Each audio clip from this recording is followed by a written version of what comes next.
appreciate ko ngayon yung bagoong mangga.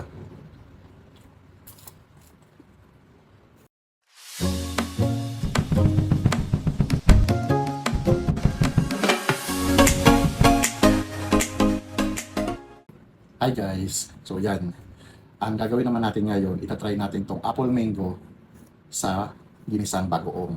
So ito siya. So ito yung pinakamalaki dito sa lahat ng nasa basket ko. Lahat kasi sila mamula-mula at manilaw-dilaw na.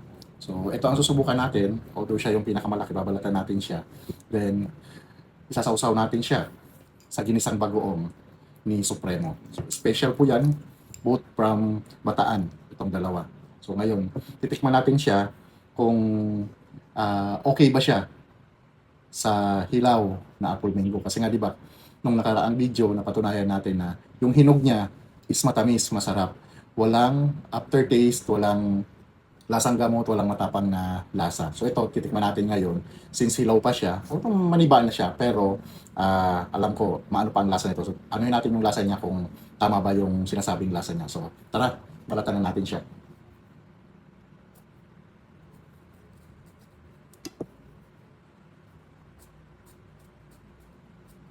Bakit parang walang laman? Ay, nahulog yung balat.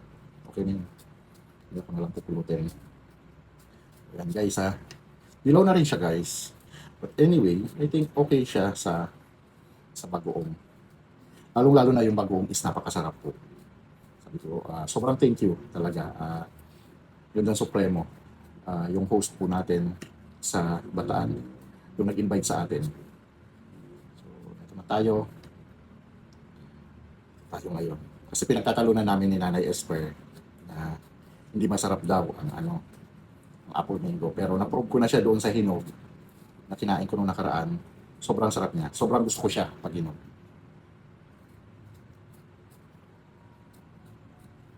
Yes. And then, slice. Kasi yung kutsilyo ko dito. Ito meron ako dyan mahaba, pero ito na lang. Okay. Then other side, iwain natin sa gitna para pag in-slice natin. So, tamaan yung buto eh. Kaya ano yung slice niya.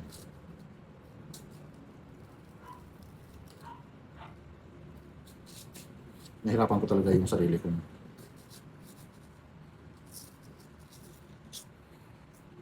And guys, na-slice ko na siya.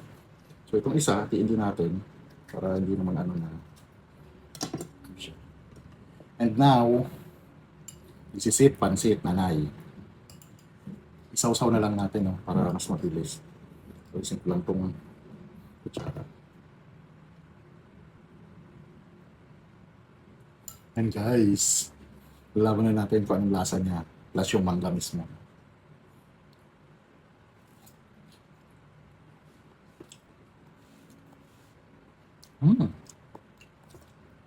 Amoy, yes, may amoy kasi yung apple mango lalo na kapag hilaw. Pero ngayong may bagoong na siya, ngayon ko na-appreciate yung bagoong at saka mangga. Hindi po ako kasi mahilig sa mangga na may bagoong.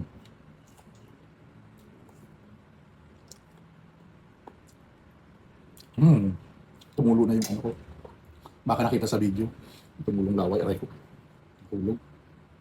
Guys, anong sarap niya.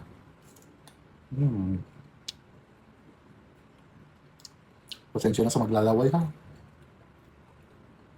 Ubusin natin yung isa. Pero ang sarap talaga. Promise. For sure, may kukontra na naman dyan.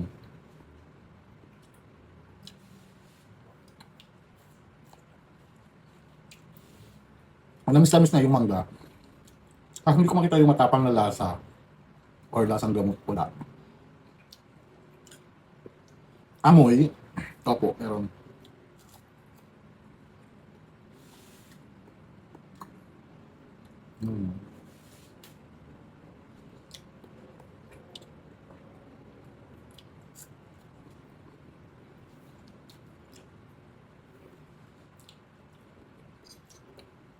Guys, pero ang sarap niya. Kahit nangangasim ako. Kasi ang sarap rin yung bagoong Supremo, grabe. Paano ka magluto nito Supremo? Walang sikreto. Kung alamang niya, oh. Di ba?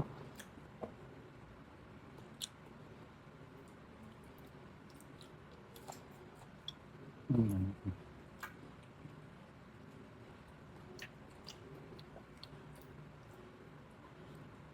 Tapos maanghang-anghang yung bagoong niya. Kaya nakikita natin talaga na may konting kagat. Hmm. Mm. Swak.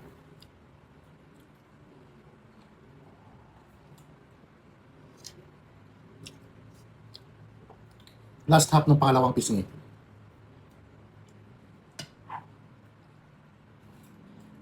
Mm.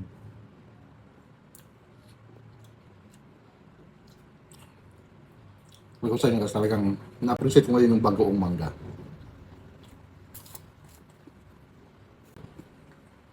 Hmm. Supremo pa order ng bagoong mo.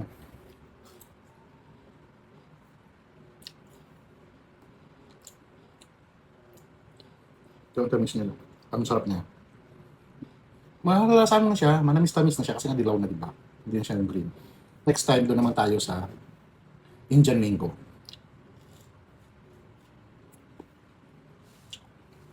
Kung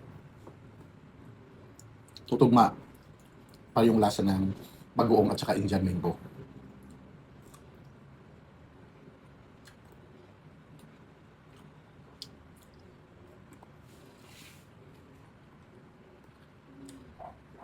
So,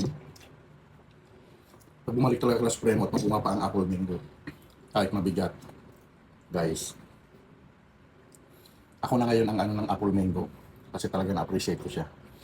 Or kung saan man ako makakuha ng apple mango, may message ako Supremo, paluto ng bagong pa-deliver mo dito sa Maynila.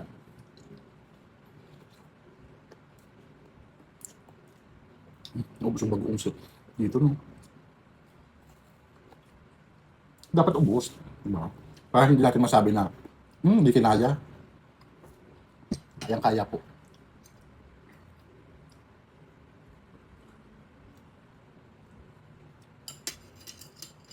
Ay! Kita ninyo yung plato, ah.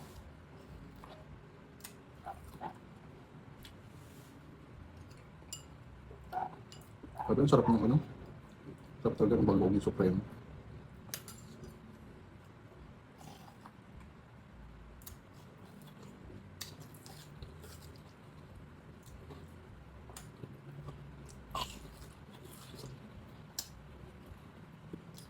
Mm.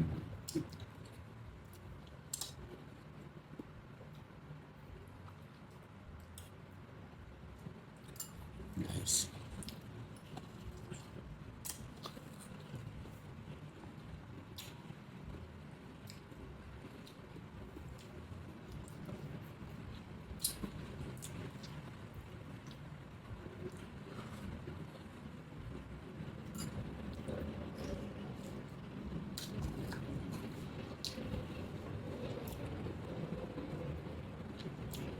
Ito yung maasim na hindi ako ayaw.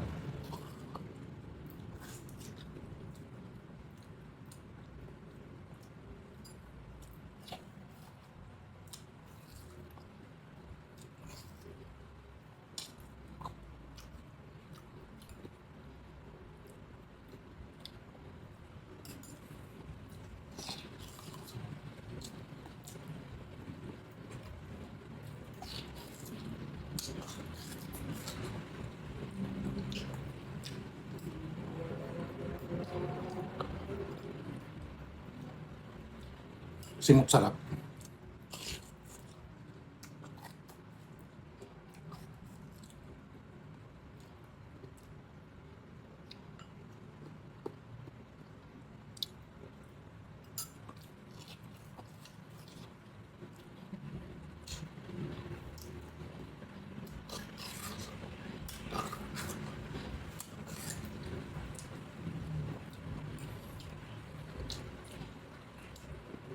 Guys, last bite.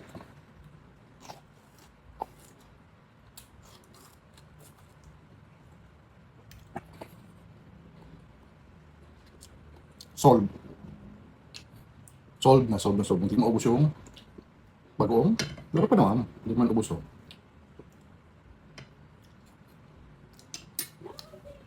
So yun guys, ganun siya, masarap. So, until my next video, ano naman tayo? Indian mango at saka alamang kasi meron pa ako nakatabing alamang. Thanks for watching. Don't forget to subscribe and comment.